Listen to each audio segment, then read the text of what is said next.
Father, thank you for this time and this opportunity. We pray, Lord, that you'll open our hearts and our minds. You'll speak through me, Father. Help us, Lord, to learn and apply in our lives and help others. In Jesus' name we pray. Amen.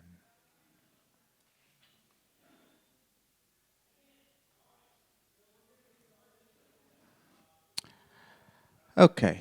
You got the QR code?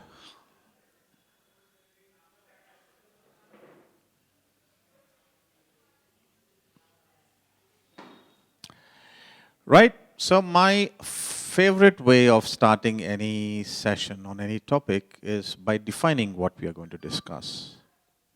Because if we do not know what we're going to discuss, then we are on different planets altogether. Since our topic is abuse, who would like to give us your definition of abuse? ఎందుకు నవ్వుతున్నాను వీనికి ఇది కూడా తెలియదు పెద్ద టీచింగ్కి వచ్చిండు definition తెలియదు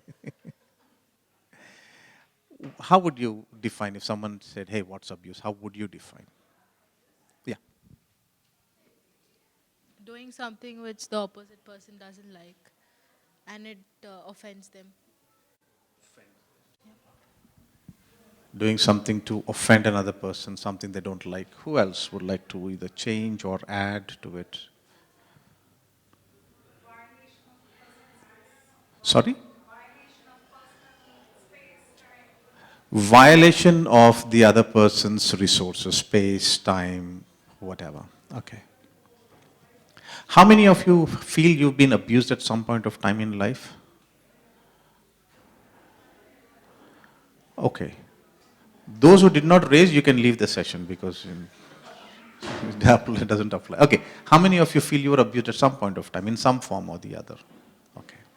So now that you've acknowledged that you've been abused, matlab you have some idea of what abuse is. I'm asking for what that is. So even if it's your own definition, you're saying, I feel I've been abused. So what is the definition by which you're saying, yes, I was abused? I'll especially ask questions of people who avoid eye contact with me, okay? So don't think that's going to work. So in one word, I would say like misconduct. Misconduct, okay. Doing against the will of other person. Yes, that's what she said also, against the will. Violating boundaries, okay. Let's go a little further. Abuse is defined as using something for a bad purpose to exploit or harm somebody. It's as simple as that. And this can be in any area of life, in any form. We'll come to that in just a little bit. The second point that we have to pay attention here is, it is always intentional. It is never galti se mistake, it will not happen. It was done with purpose. It is planned. I am going to do this. And I do it with an intent. So if someone says, I did that by mistake, it's not really an excuse. By definition, abuse is something that you are doing on purpose. Now, another point is, this could be a single incident or it could be a pattern. It can happen only once in life. I have clients now who after 25 years still struggle with one incident of abuse. So you can't say, "Arey, ek baar hai na, you can get over it." You can't say that. Or you can't say it has to happen at least 3 times, 5 times for it to count as abuse. No, even one incident is counted as abuse. And if it's a pattern, it's definitely an abuse because the person is continuing to do, thinking he or she can get away with it. Now, whether the other person has been hurt or not, whether any damage has been caused or not, it will still be counted as abuse because you attempted. You can't say, well, I failed to hurt you, so you can't call it abuse, but you tried to abuse. So it is abuse on your part. It's either my strength or my fortune or luck that I escaped from what you intended for me.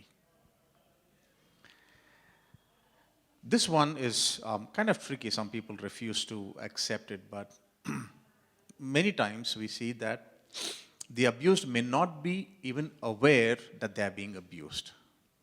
That has become or has always been their way of life, so they think this is normal. This is what life is, this is continuous. He is allowed to treat me this way. So I don't see a reason to complain or say you're abusing me. Okay, you'll see this a lot in our socio-cultural strata of society. You see one strata treating another strata a certain way, and they accept it. The one who's being abused, they accept it and say, this is how it's always been for generations, so I have no need to complain. At the core of it, abuse is just a game of power. It is always someone who is more powerful exerting or using their power to exploit or hurt the weaker person. Abuse is of power. I am going to do this to you because I can. I'm in this position, I'm at this place, I have this ability, I have this strength, which I'm going to abuse so that I can hurt you. It's either because the power is there, or it is to take power, tell you that I'm more powerful than you so that you remain under control. That's another word that we'll be repeating on and off. It's about control. Now that we've defined abuse, let's look at the next slide, which is the circle of abuse. So it's generally, this is widely acknowledged circle of abuse, which is, it's not like you wake up in the morning and you've been abused all day long till you sleep, then woke up again. No. Generally in relationships especially, what happens is, we have the honeymoon phase where everything is very nice and okay. This is the beginning of the relationship and everything is hunky-dory nice. Then you start having some differences and you have a little tension building up. Little disagreements, little tension, and at some point of time, one of the people in the relationship is going to cause that incident of abuse. Shout, hit, whatever. We'll come to the types of abuse a little later. So there's going to be an abuse incident. After that, you'll have the reconciliation. Just before reconciliation, there's a small step where the person might be so remorseful. I'm sorry, I don't know what got over me, I don't know why I did this, please forgive me, that and that and that. Beg you, fall at your feet, like 5 minutes after beating the life out of you, fall at your feet and say, I'm sorry, I'm sorry. Then the abused tends to forgive and say, maybe we'll get over this. A difficult 1 week, 2 weeks. फिर उसके बाद में then we get to honeymoon phase again. Like, no, nothing happened, everything is okay. For some time. Because after 1 week, 1 month, tensions start building up again. This cycle keeps on going. Okay, and the abuser takes advantage of these two because he knows, she knows, you can just get through this. If I can manage, I can jump this and say, sorry, sorry, sort out everything and all that, whatever. So this continues to go around in circle all the time. So the first topic that we're going to cover under abuse is emotional abuse. Right? It sounds more poetic, more, I won't say romantic, but very nice to the ears. Instead of emotional abuse, you say emotional atyachar. Sounds very nice, but that's what it is. Emotional abuse. How many of you feel you've been emotionally abused at some point of time? How many of you were emotionally abused just this week? There you go. Yeah. Even if I said 24 hours, I'd probably have a couple of hands going up. Okay, so here's the definition and some points related to emotional abuse. These are attempts to frighten, to control, or isolate you. And hence not easily identifiable, right? If I punch you in the face, everybody will come to know.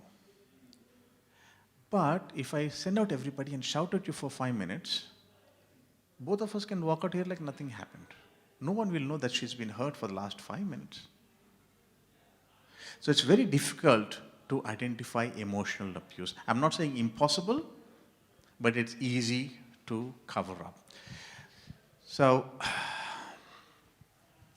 number one, we're looking at forms of emotional abuse. Number one is gaslighting. How many of you are aware of this word, gaslighting? Gaslighting, okay. He knows gaslighting? He practices gaslighting? Gaslighting is when the person blames you for behaving the way you're behaving, and it's their fault. So that is gaslighting, I think. Yeah, you're right. Gaslighting came from an old play that was an English adaptation of a French play. It was titled Gaslight, and that was the theme of it, where one partner keeps making the other partner doubt his or her own reality by constantly denying the reality, saying, no, you remembered it wrongly, that is not what has happened, that is not what I said, you are overreacting, things like that. We'll come to the examples in just a little bit. So, gaslighting is a denial of events. No, I never said that. I never asked you to leave the home. I did not hit you, you tripped and fell down. Your mistake, you remember it wrongly. Denial of events on part of the abuser.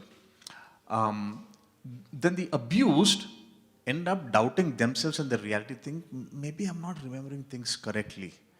Because every time he or she keeps saying that I forget, eventually what happens is then I end up believing whatever you say, and you know this for a fact, and you start taking advantage, and you'll start doing this more and more number of times. Every time you want to escape something, you'll say, you remember it wrongly, I never said that. We didn't even go there. I never called anybody, I don't know what you're talking about. I was at office that day. I don't know why you're accusing me of this. Things like this. So here are some examples. You are crazy for thinking like that because it never happened. You're making up things in your head. Or, if not total denial, where they say, you are making a big deal out of nothing. It's such a small thing. I don't know why you're reacting so badly to it. It makes you feel like the bad person for making a mountain out of a molehill. Or just blatant, I never said that, it never happened.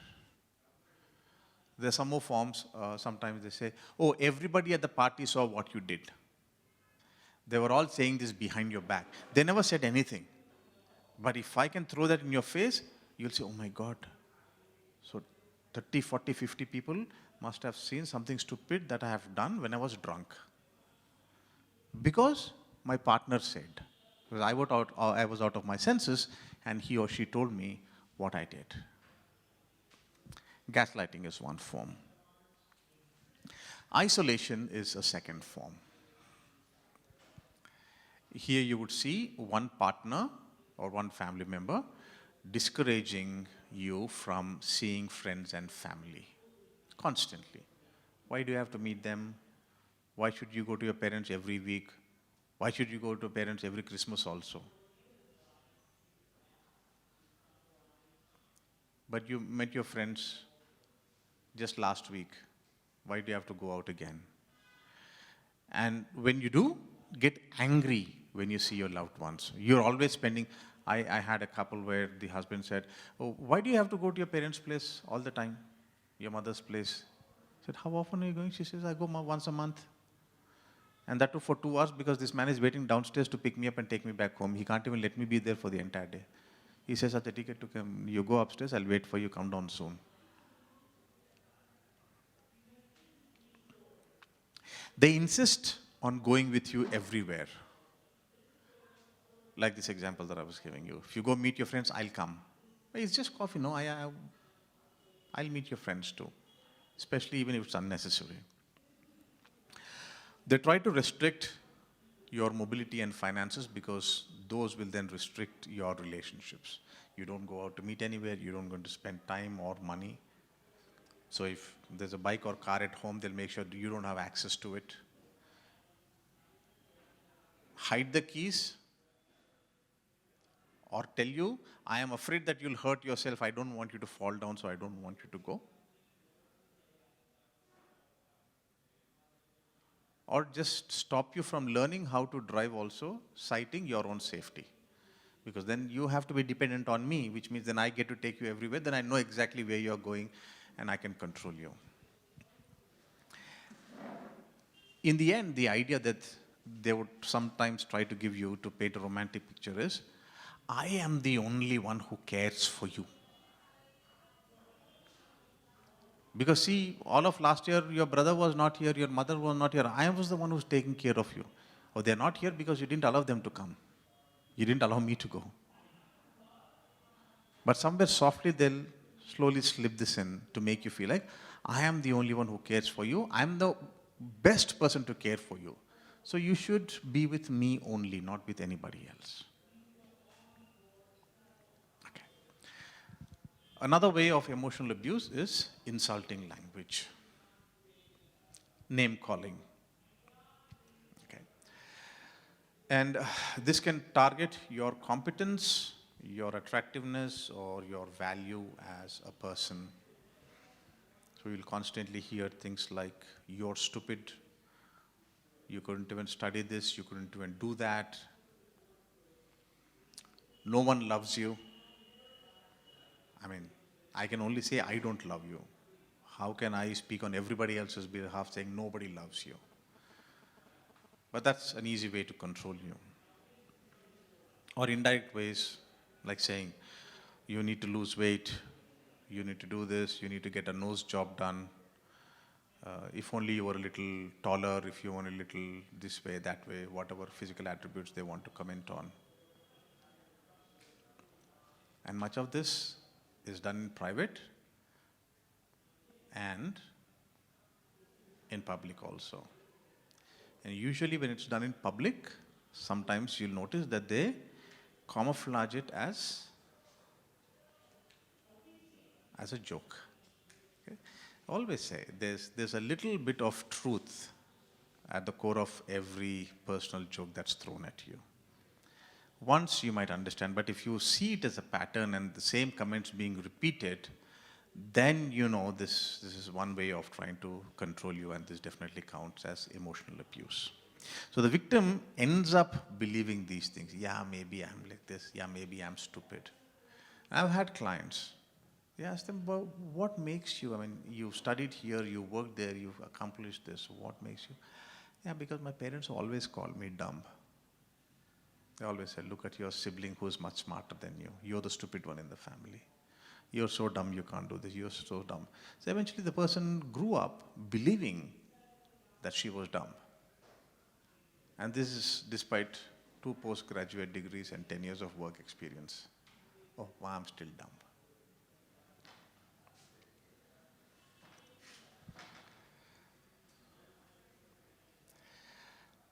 One easy way is yelling at the other person, because what it does is it immediately creates a power dynamic, an unequal power dynamic. At the smallest of provocations or disagreements, if the other person starts shouting, it is just a way of saying, I am going to shush you because I need to say what I need to say. What I am saying is more important and you need to just shut up and listen to me first. At the end of it, the other person won't even want to say anything, saying, if I say this, there's going to be another round of shouting, so I'll just keep my mouth shut. And when someone is up close and personal shouting in your face, our thoughts are, if this escalates, I'm going to get punched in the face. So I'll just keep quiet here, let this be verbal, I don't want it to go to the next level to get physical. So that sends a shiver down people. So, and I have clients, I even have friends who shut down when another person starts raising their voice. I mean, literally shut down. They say, the minute I hear shouting, and I don't hear anything, I don't know what's said for the next 5 minutes, because my brain shuts down. And because I didn't listen to what was being said, I don't know what to respond, which means I lose the argument, because I didn't even say anything. And these are grown adults. These are people in their 40s and their 50s saying, The minute someone at home starts shouting, I just go blank. I don't know what happens after that.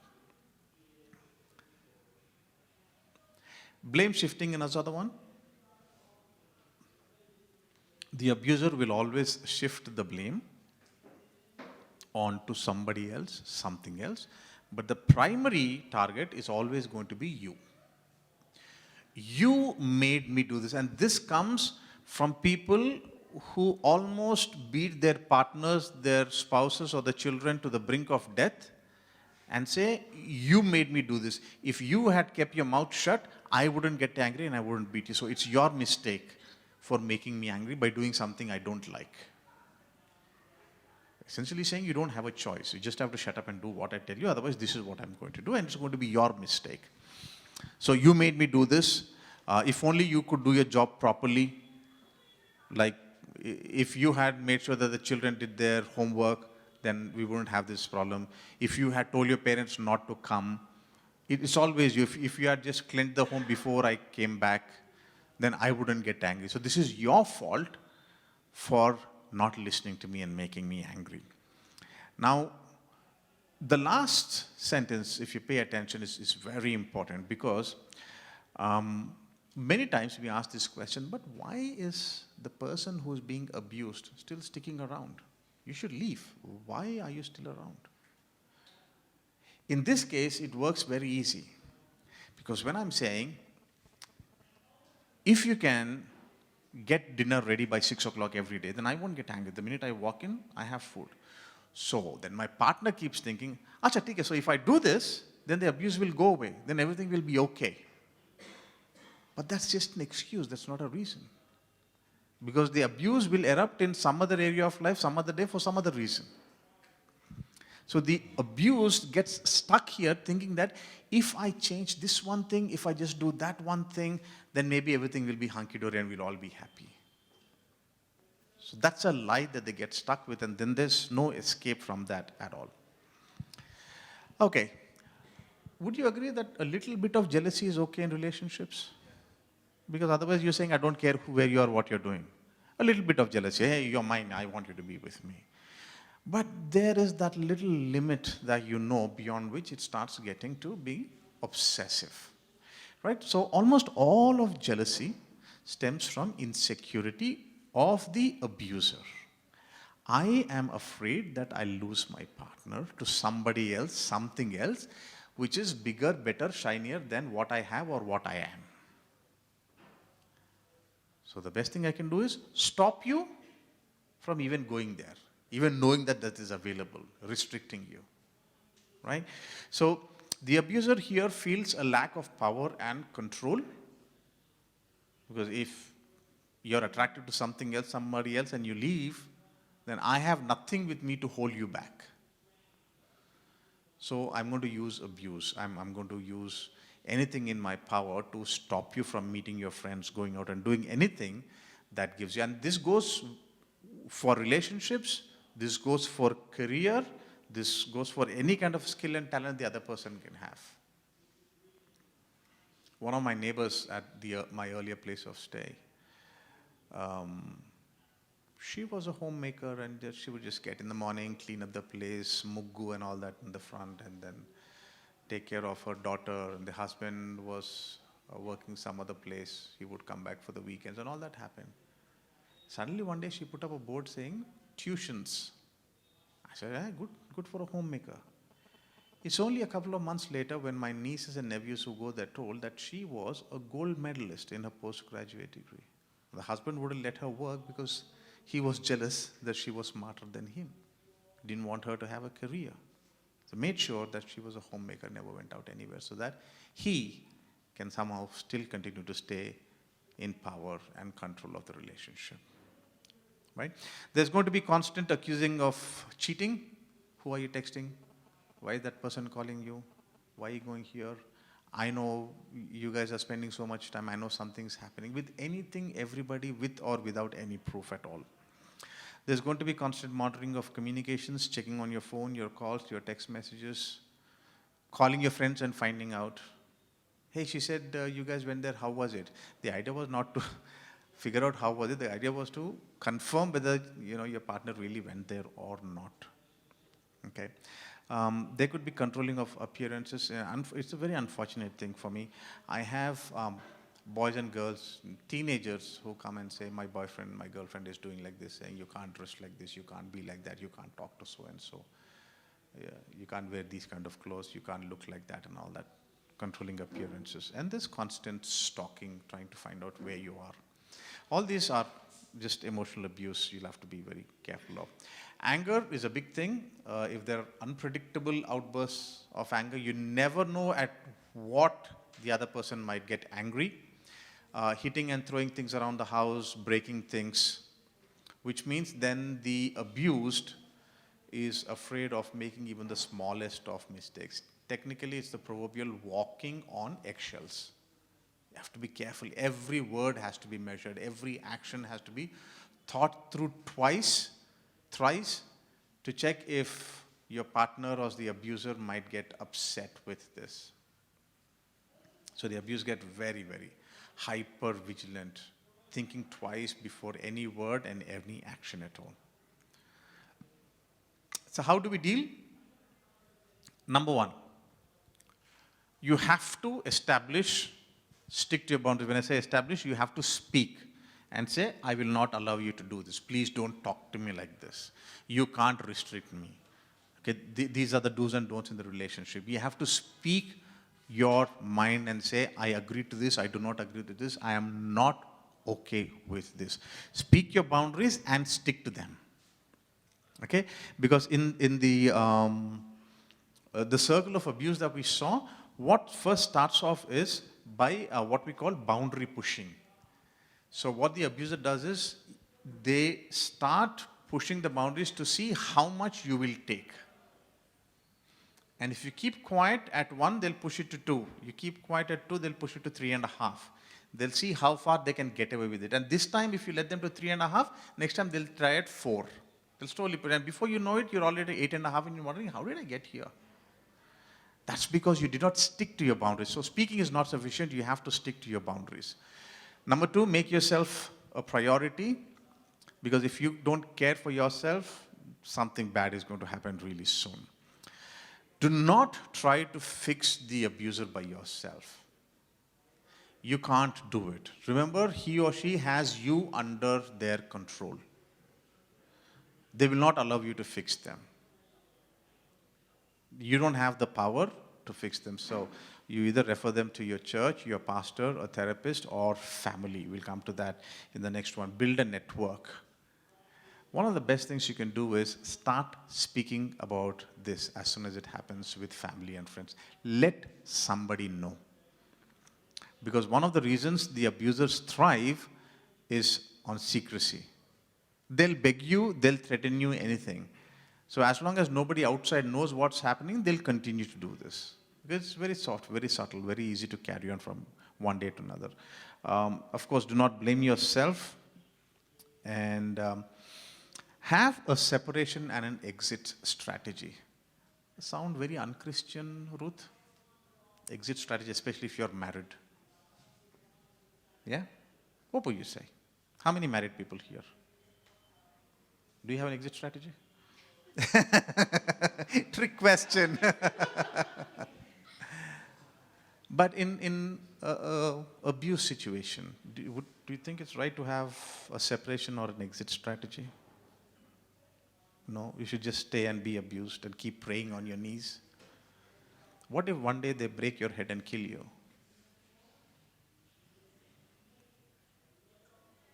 What if one day you wake up in the hospital with 31 stitches on your face? There are things that have happened to my clients. I had a pastor who was beating up his wife with a cricket bat. I told her not to go home. Because there's no point if you're dead the next day morning.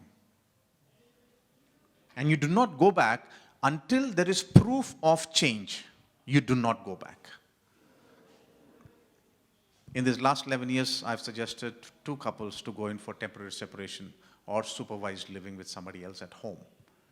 Because like they say in Hindi, jaan hai to jahan hai. If you're dead, you're of no good to anybody.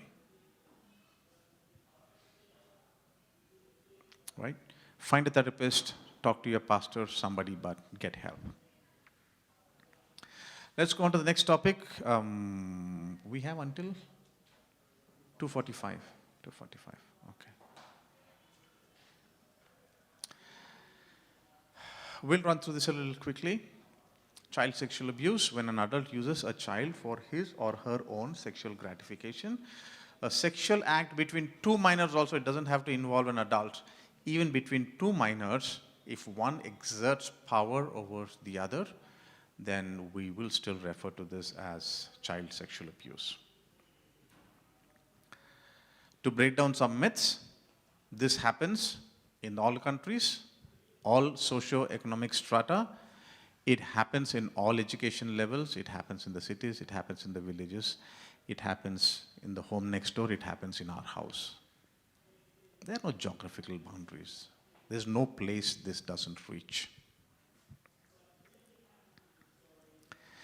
If we look at India, of all the children surveyed for the purpose of this study, 53% reported sexual abuse. 53%. Which means half of us in this room have been sexually abused at some point of time.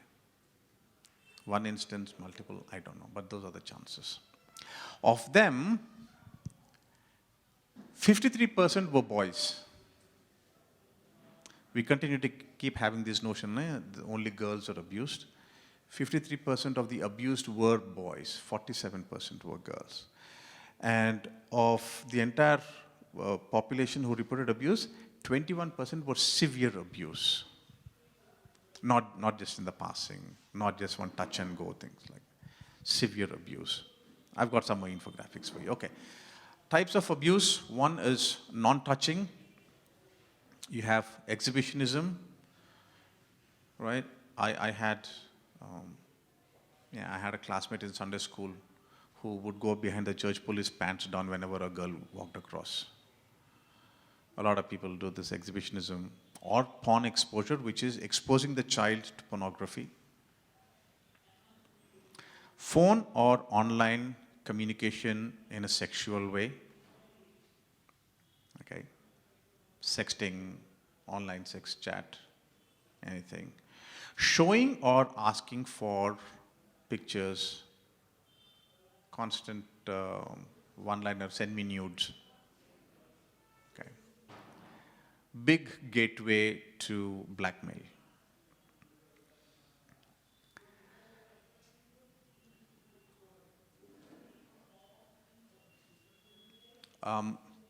Exhibitionism, exposure, the graph will show you. They are at 60% with boys and 40% with girls. Asking for pictures or being sent pictures, semi-naked, naked, nudes, whatever, 52% happened with boys and 48% with the girls. Again, even by a sliver of a margin, the boys are still the higher group here in terms of numbers. The second one is touch, which is kissing, fondling, oral sex, vaginal or anal intercourse, or attempt to. Okay, even if the act is completed or not, if there's been an attempt, it's going to be counted as abuse. Again, the graphs for this, 14.5% of all the surveyed have said that they have been subjected to this form of abuse. Again, 58% of the abused are boys. 58% of abused are the boys.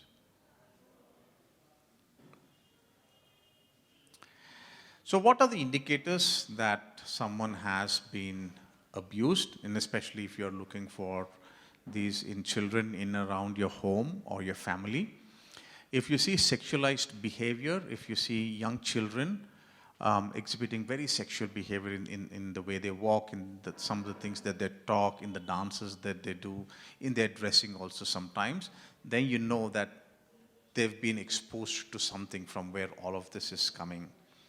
If they show fear of restrooms, showers, baths, bathrooms, or bedtime, then you know it could be because this was a geographic location where something happened, where abuse or attempted abuse has taken place.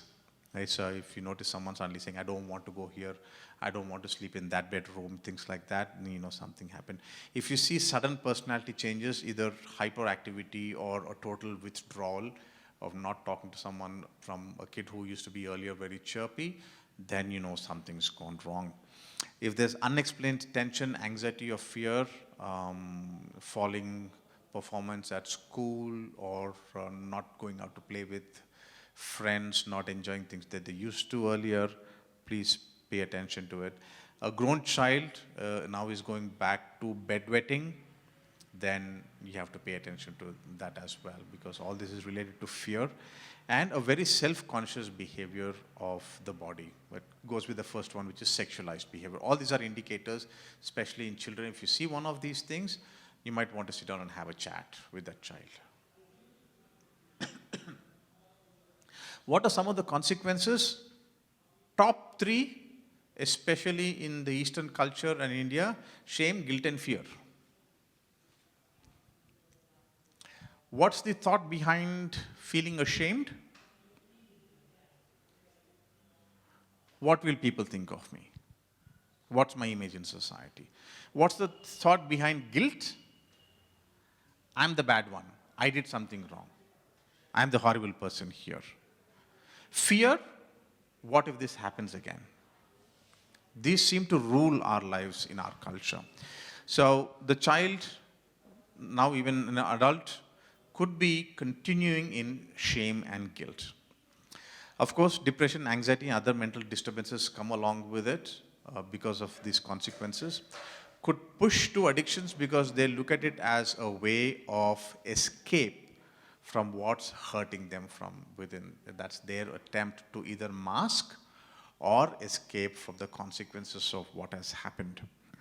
They could find difficulty in bonding and sexual intimacy as adults because their first experience was a horrible one. So it obviously is a put-off. So they might take a long, long time to even get emotionally close to someone or sexually intimate with someone, because the first time it happened, it left a bad impression and it hurt them. So that is, their association with that is hurt. They don't want to talk about it. There's going to be difficulty in trusting. Why do you think that happens? Why would a person who's been sexually abused have difficulty in trusting?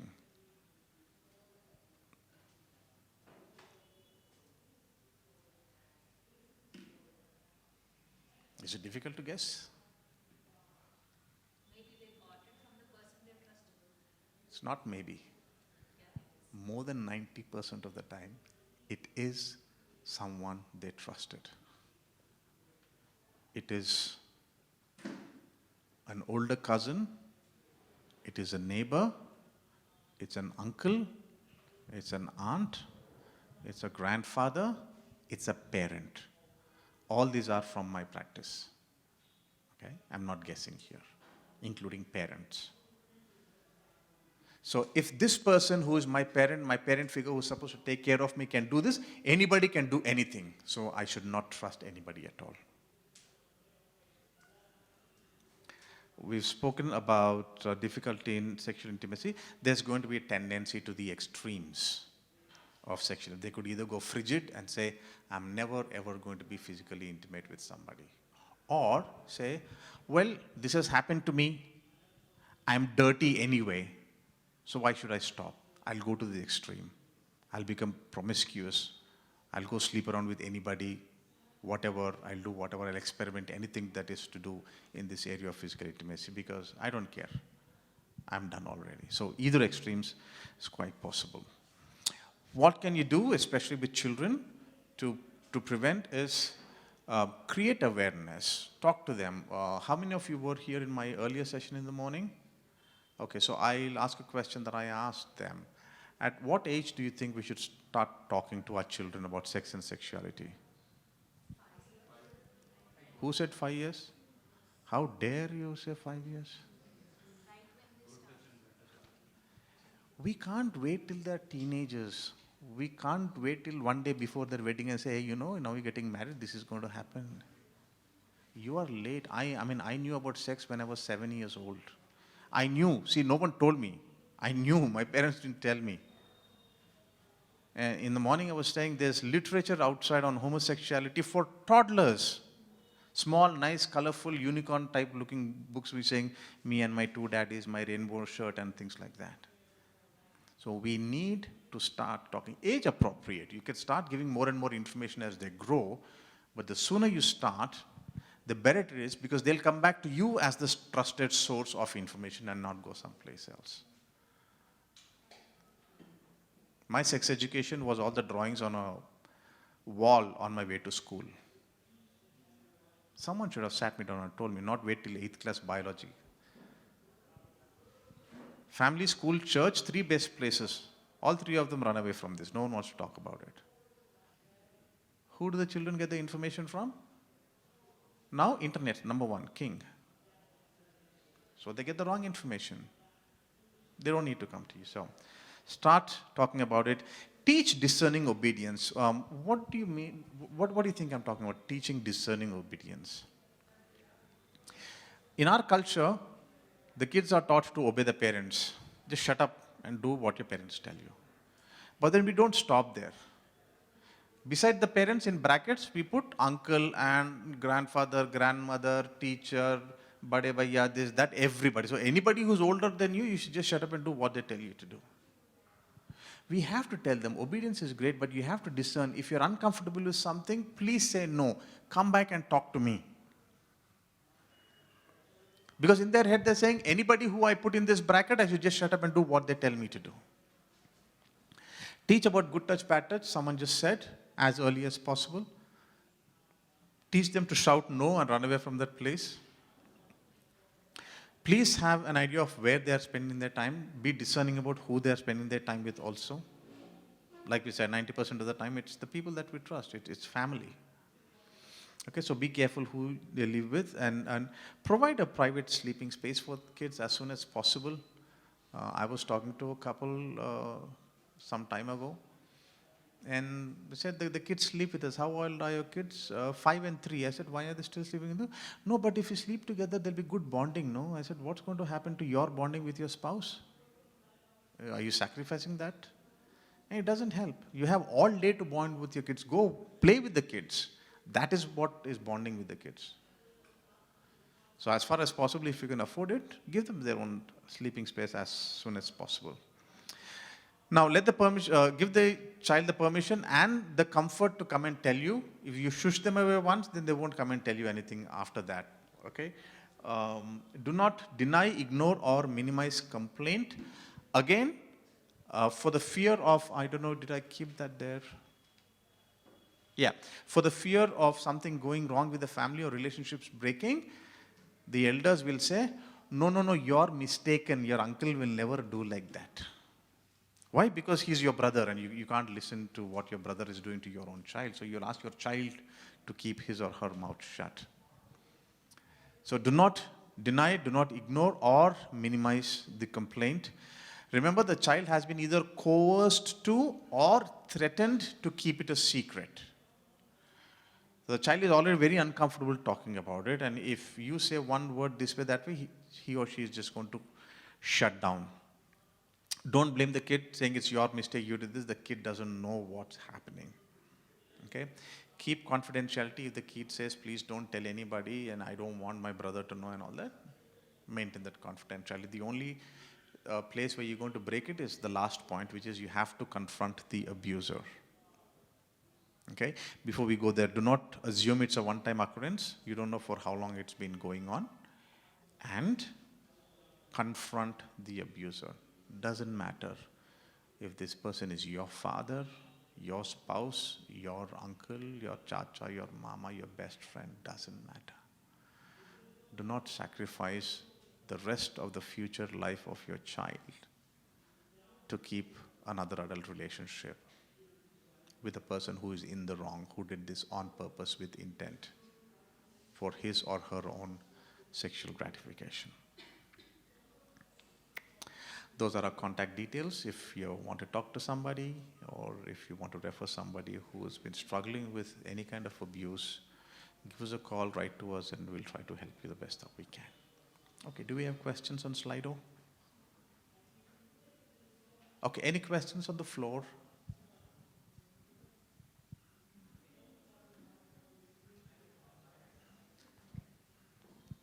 Okay. All right, then I guess we can close in prayer. Yes, sir. And you told me that we have to educate kids about what is going in the world. So we don't know how to educate them. Can you please tell a few points? Watch YouTube videos. There's a lot of material on good touch, bad touch. YouTube, a lot of videos on how to educate children on good touch, bad touch. Okay? But that is going to tell you what to do, how to do. But remember, the core of it, you're doing it because you love the child and you want to keep her or him safe. So if that is priority, you will not step back from any responsibility to let them know what's happening and to tell them that you care for them and you're always there to protect them. Okay, so either you do it, or you can ask the school to do it, you can ask the Sunday school to do it, you can call us, we can help you. Yeah.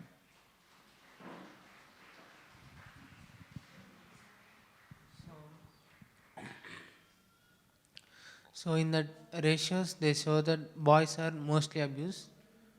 So why most the boys are abused? Casually, people say that girls are sexually being abused. They are more sexually being abused. But they never said that these boys are abused like that. So what's the reason boys are mostly abused? Means. No, I don't know. Ah, okay. But I can take a guess. I don't know, I'm taking a guess. Maybe the gay population does this a lot, or maybe it's the others who do it will probably think I'll probably get a person of the other gender at some point of time in life, but I'll never get with a person of my own gender. So I won't be surprised if many of the men are abusing boys because of that. Because it is forbidden and this is their way out. That's my best guess. Yeah. All right, yes. So my wife and I were like counseling a girl. So she had a really bad past sexual abuse. So now she has been like a born again girl. So she is like planning for getting married and all. So one of the things that she shares that anyone who touches even with any intention, she really gets threatened, and even she gets what do you call night unable to sleep sometimes and all. So what are the ways that we can really counsel her or help her to get out of all those? Because sometimes it's really difficult for her to, one is in the area of normal, someone touch and maybe the night dreams or something. Yeah. So there has to be a lot of desensitization that has to happen, because what happens is these kind of responses, they are almost like knee-jerk reactions. It's not like this, she's thinking and processing and then getting upset. Like even if someone were to shake hands with her, that could trigger her, okay? Which means she has associated any kind of a touch with the abuse that she has, because that's what is seated deeply inside her emotions. And anything that is associated with emotions sticks stronger and deeper in our memory because of the emotion. Now, unless she learns to detach her memory from this trigger point, this is going to happen. Okay? So she will have to attend therapy. She will have to learn how to dissociate all of these triggers from her memories and her experiences. Number two is she has to confess this to her fiancé and let him know that this is my situation, this is what has happened, this is what I'm going through, this is my struggle, because he should not be caught by surprise. And if she can manage to finish her therapy and sort out her triggers before they get married, that will be best. That will be best for her. I mean, it's not easy, because that's really difficult for them. If I know I can't counsel, so if I have to support my wife or my close circle who have been abused, how can I do, or how can we do? How can we contribute? Okay, so as supporting family members, the, the, um, the very basic thing that we can do is reaffirm their self-worth. Because in the mind, all they're thinking is something is wrong with me. I did something to deserve it. So my self-worth, my value as a person has gone down. And because of that, nobody really loves me. I am unlovable. My worth and my value as a person has gone down. So if we can keep reaffirming them, saying, okay, that is one person who saw you a certain way, treated you a certain way, but this is how I see you. Especially people of Christian faith, we see this is how I see you because this is what God intended for you. And I love you just as you are. And do not brush it away and say, oh, nothing happened, you should just forget it. You have to let them know it happened. I acknowledge that, but that has no bearing whatsoever on how much I love you or how I want to take care of you. Okay, and show that. Just keep affirming them all the time. That's what they need. Yeah. Okay. All right, thank you.